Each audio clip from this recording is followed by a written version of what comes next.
Alguma vez parou a meio de uma frase, sem a mínima ideia do que ia dizer?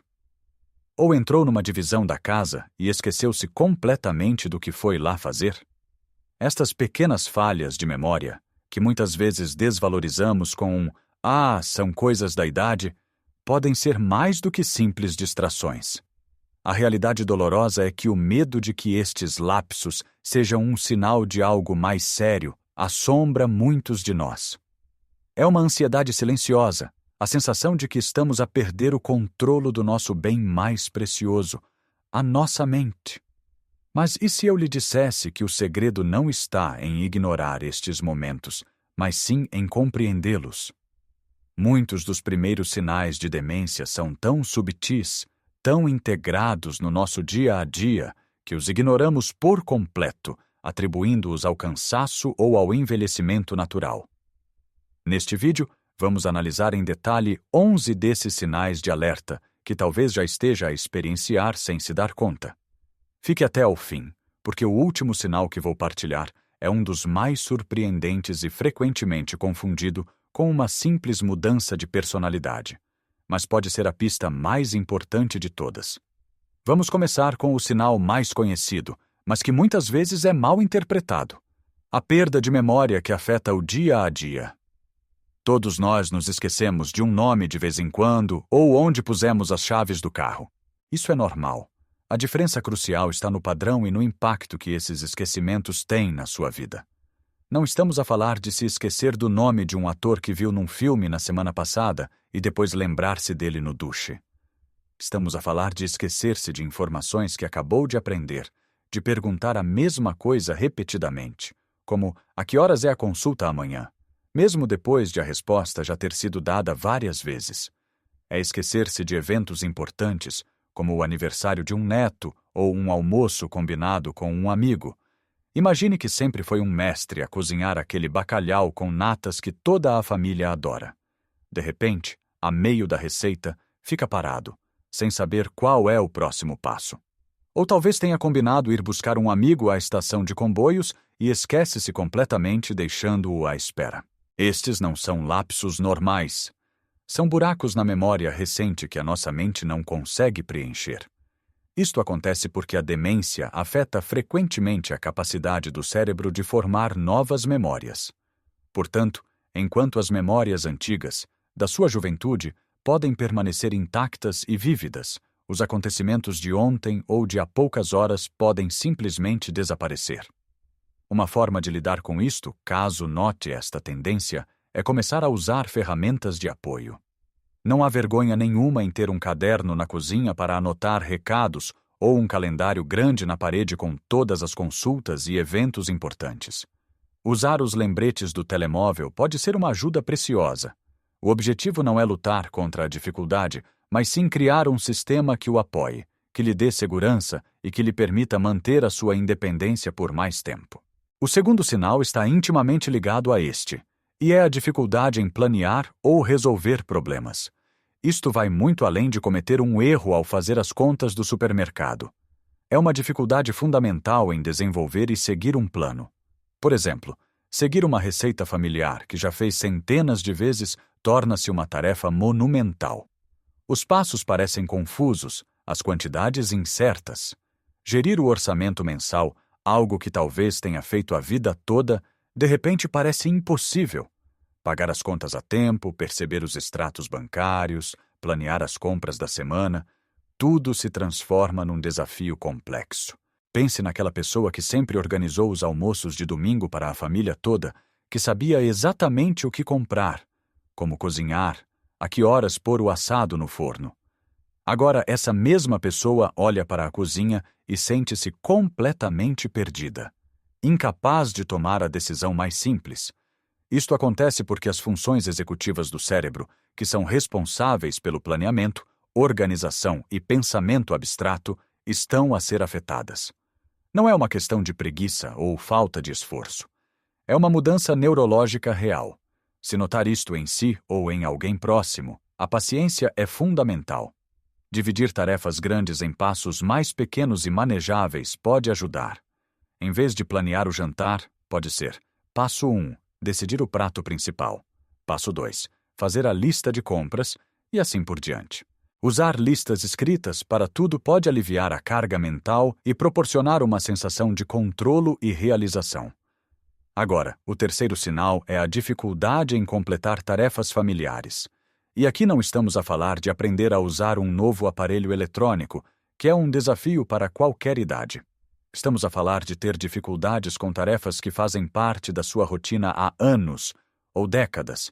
Imagine conduzir para o café do bairro, um percurso que faz quase todos os dias, e de repente sentir uma profunda desorientação, sem saber que rua virar. Ou estar a meio de um jogo de sueca com os amigos, um jogo que joga desde a juventude, e esquecer-se das regras básicas.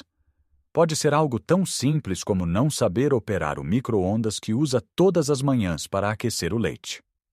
Esta dificuldade surge porque as sequências de ações que antes eram automáticas agora exigem um esforço consciente que o cérebro já não consegue coordenar facilmente. É como se o piloto automático do cérebro se desligasse.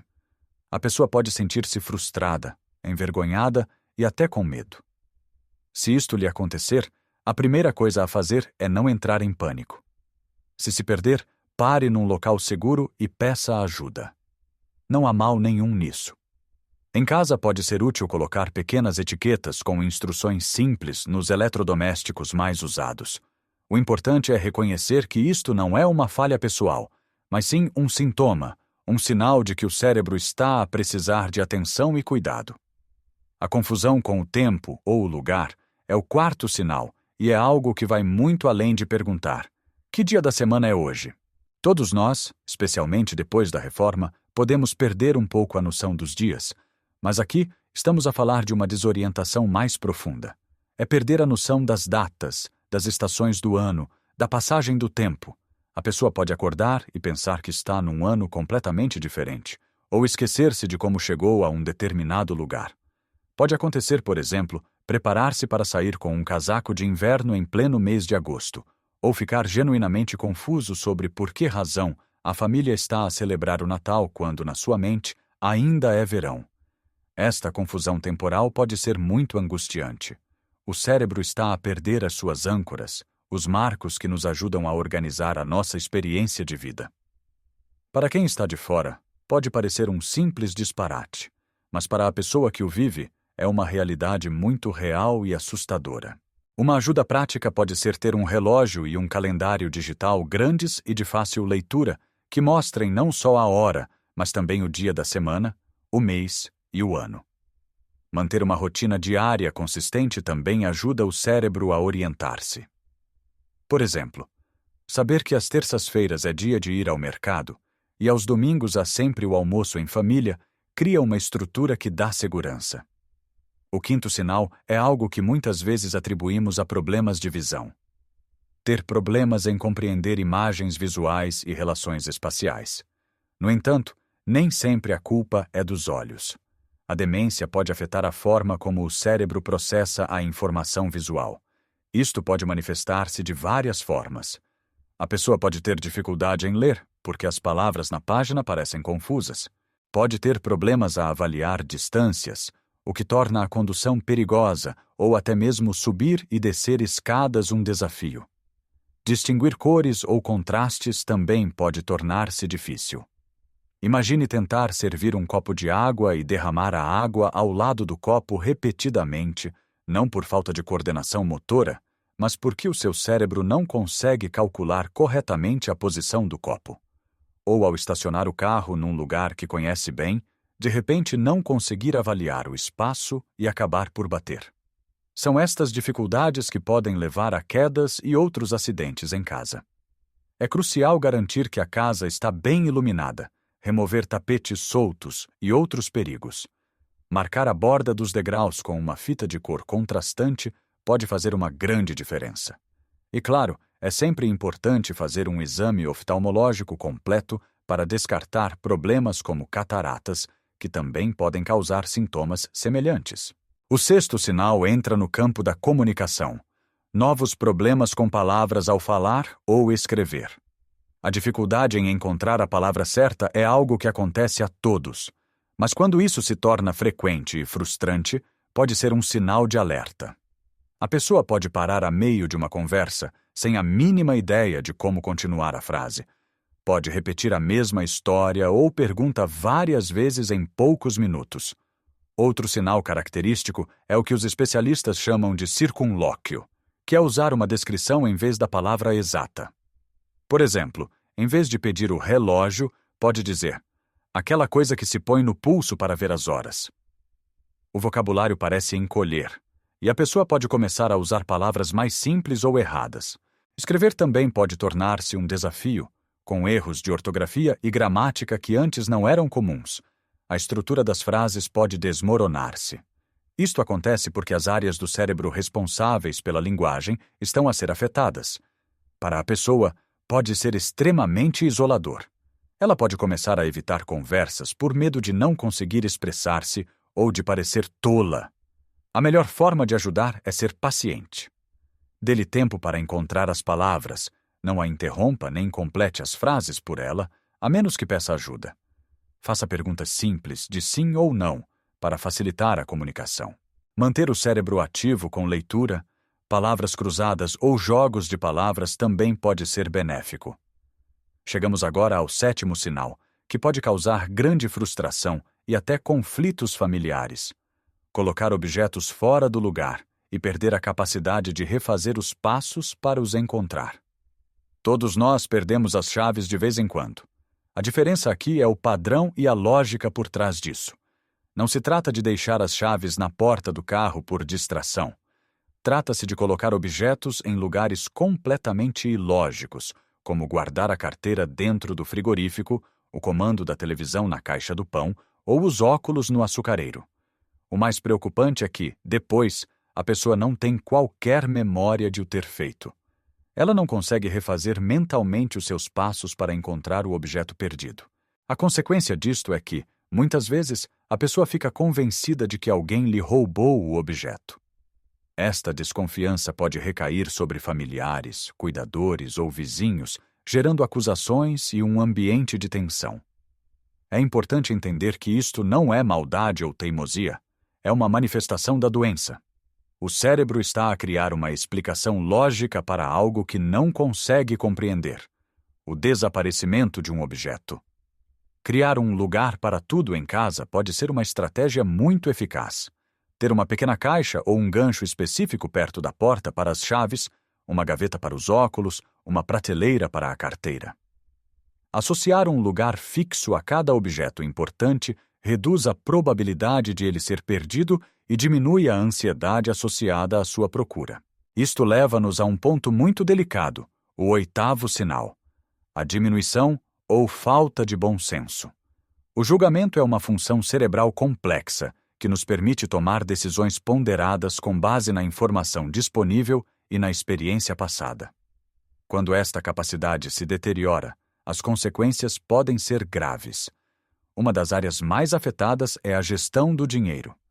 Uma pessoa que sempre foi prudente com as suas finanças pode começar a gastar dinheiro de forma impulsiva, a fazer compras desnecessárias ou, pior ainda, a cair em burlas por telefone ou pela internet. Pode dar grandes quantias de dinheiro a estranhos ou assinar contratos que não compreende. Outra área onde a falta de bom senso se manifesta é no cuidado pessoal. A pessoa pode começar a prestar menos atenção à sua higiene, a deixar de tomar banho com a regularidade que seria de esperar ou a usar a mesma roupa durante vários dias seguidos. Isto não é por desleixo, mas porque o cérebro já não reconhece os sinais sociais e pessoais que ditam a importância da higiene. Pode também manifestar-se em decisões que colocam a sua segurança em risco, como sair de casa com roupa inadequada para o tempo ou confiar em pessoas desconhecidas. É um sinal difícil de abordar, porque pode ser interpretado como uma crítica. É fundamental que a família esteja atenta e, se necessário, intervenha de forma delicada para proteger o seu ente querido, talvez ajudando na gestão das finanças ou estabelecendo rotinas de cuidado pessoal com gentileza e respeito. O 9º sinal é o afastamento do trabalho ou de atividades sociais. Uma pessoa que sempre foi ativa e sociável, que adorava ir ao café com os amigos, que participava no grupo de leitura ou que nunca perdia um almoço de família, começa gradualmente a isolar-se. Ela pode começar a inventar desculpas para não sair de casa, a recusar convites, a deixar de lado os seus passatempos favoritos. Este afastamento não é um desejo genuíno de solidão. Muitas vezes é uma consequência direta das outras dificuldades que está a sentir.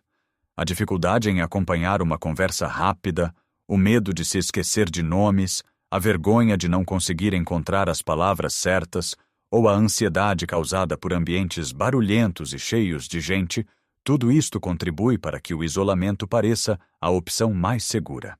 Manter-se socialmente ativo é vital para a saúde do cérebro. Por isso, é importante encorajar, sem forçar, a participação em atividades. Talvez grandes ajuntamentos sejam demasiado esmagadores, mas um encontro a dois com um amigo próximo num ambiente calmo pode ser muito benéfico. O objetivo é manter as ligações sociais, mesmo que de uma forma diferente e mais adaptada às novas necessidades. O 10º sinal é um dos mais dolorosos para as famílias: as mudanças de humor e de personalidade.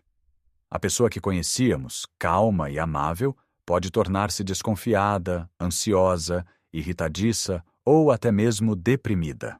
Pode ficar facilmente perturbada quando está fora da sua zona de conforto ou quando a sua rotina é alterada. Pequenos contratempos podem despoletar reações emocionais desproporcionadas. Por exemplo, uma mudança no horário do jantar pode causar uma grande ansiedade. A pessoa pode tornar-se mais egocêntrica, perdendo a capacidade de empatia, que é a capacidade de se colocar no lugar do outro.